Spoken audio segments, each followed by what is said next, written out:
Hi everyone! Thank you for joining part 7 of the Solar Robot series. Today's project is the PUPPYBOT, and trust me, it's as cute as it sounds. Let's get started on this fun build.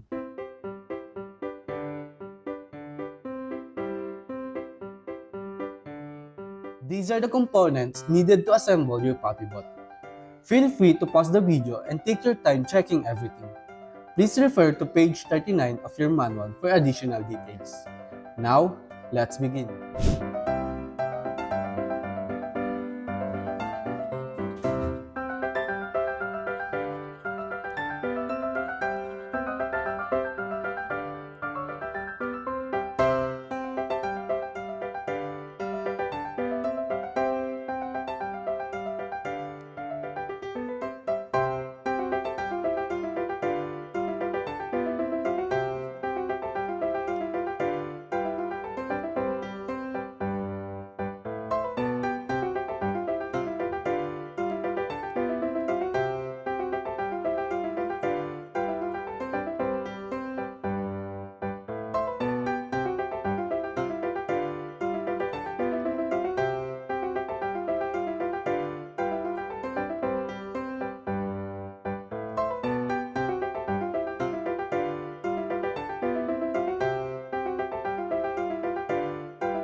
Thanks for being here. This tutorial ends now, but more content is on the way. Don't miss out. See you next time for another fun project.